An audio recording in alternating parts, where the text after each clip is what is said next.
My neighbor installed a hidden camera in my driveway. But what the sheriff found in her garage was a secret that would tear our entire neighborhood apart. This isn't just a story about a nosy neighbor. It's about a criminal enterprise hiding in plain sight. It all started at 3:30 in the morning. A blinking red light in my driveway pulsing with mechanical precision. I'd just finalized a messy divorce, so my paranoia was already on high alert. But this was different. This wasn't a car alarm or a kid's toy. This felt professional. I peered through my blinds and my blood ran cold. Across the street, my neighbor Karen Wilson was standing at her upstairs window watching me. The second our eyes met, her curtains snapped shut. Karen was the self-appointed queen of the HOA, a stickler for rules and beige Honda Civics. Seeing her watching my house in the dead of night felt deeply wrong. But as I stood there, a tiny, almost inaudible sound cut through the silence. Click. The unmistakable sound of a camera. The moment I stepped onto my porch to investigate, the light vanished. She was watching. She knew I was onto her. I am so grateful you're here to follow this insane journey with me. Every story has a beginning, and I'm curious. What's the strangest thing you've ever seen a neighbor do? Let me know in the comments below. If you're already hooked, taking a moment to tap the like button and subscribe really helps bring these stories to light for more people. It means the world. The next morning, armed with coffee and a burning rage, I went outside. Pretending to look for a dropped key, I scanned my driveway. There, a rock near the center of my driveway looked wrong. The color was too uniform, the texture too smooth. Kneeling down, I saw it. A tiny, professional-grade lens staring back at me. This wasn't just a camera. It was high-end surveillance gear, expertly disguised.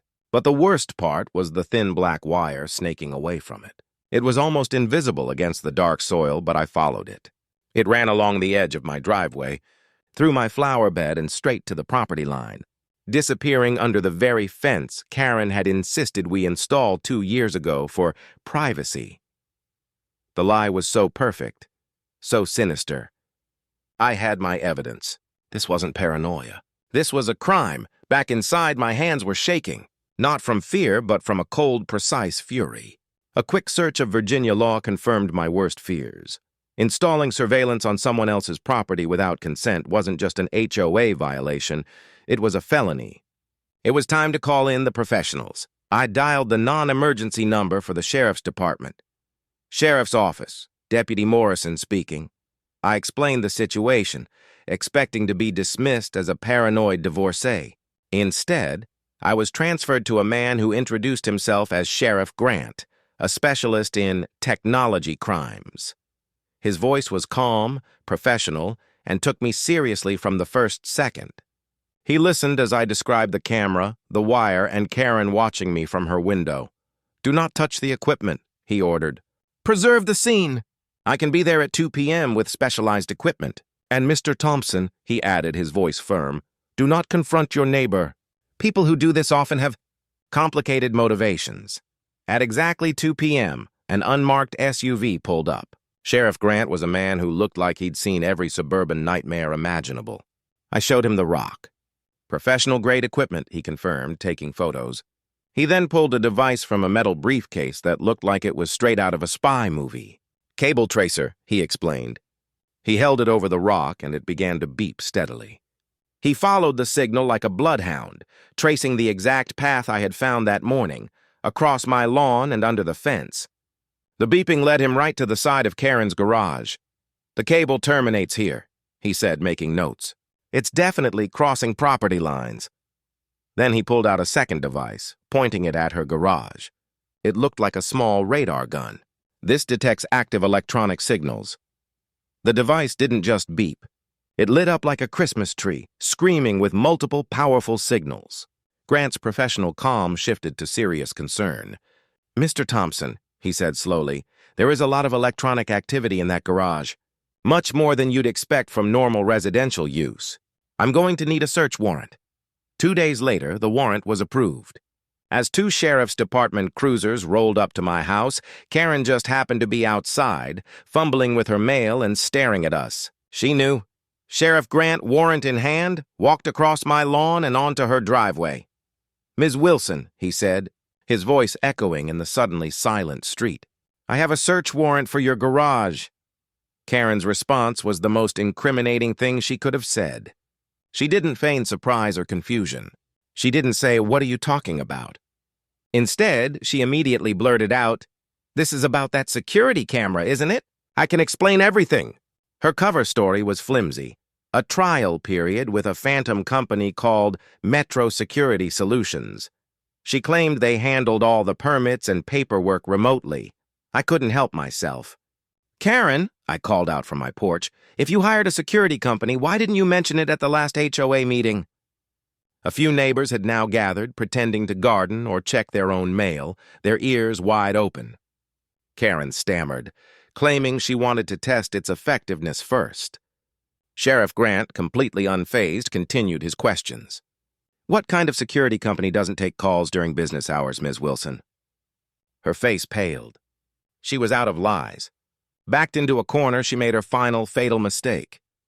"You know what?" she said, her voice shaking with a mix of fear and defiance. "I don't think I need to answer any more questions without a lawyer present."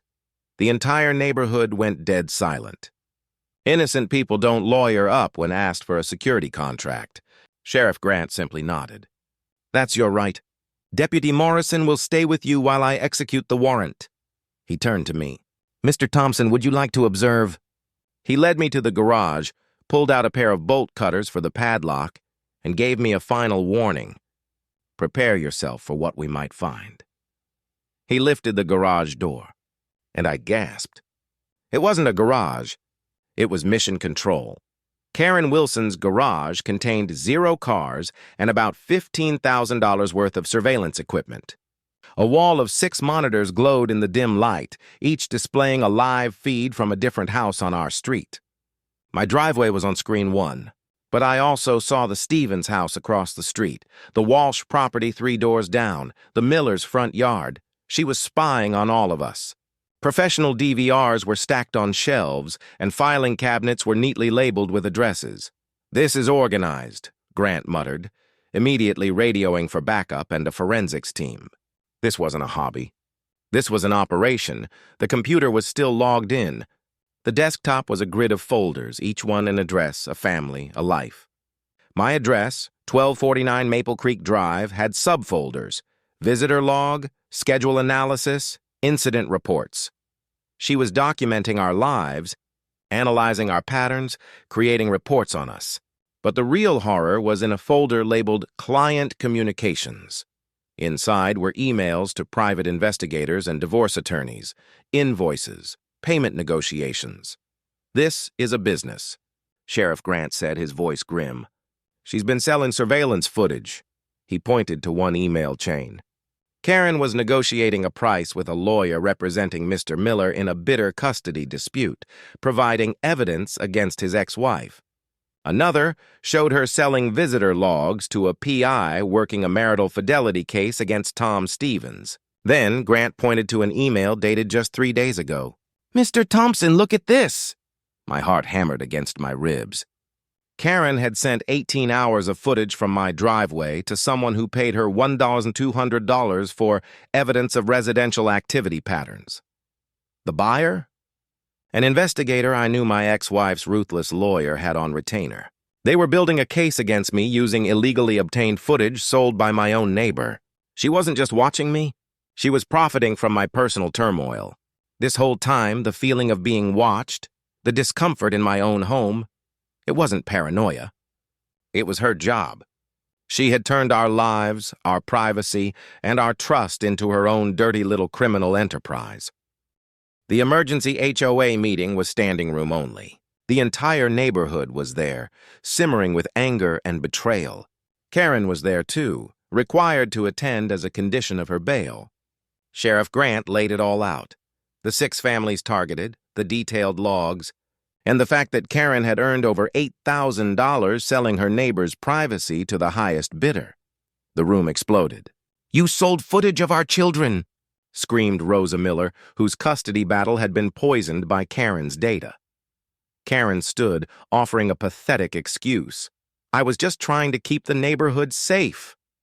Safe? Shouted Tom Stevens. You made money helping people hurt us. The fallout was swift and brutal. Karen Wilson pleaded guilty to 12 criminal charges. But the real justice came from the civil lawsuits. I sued Karen, the private investigator, and my ex-wife's law firm, settling for $47,000.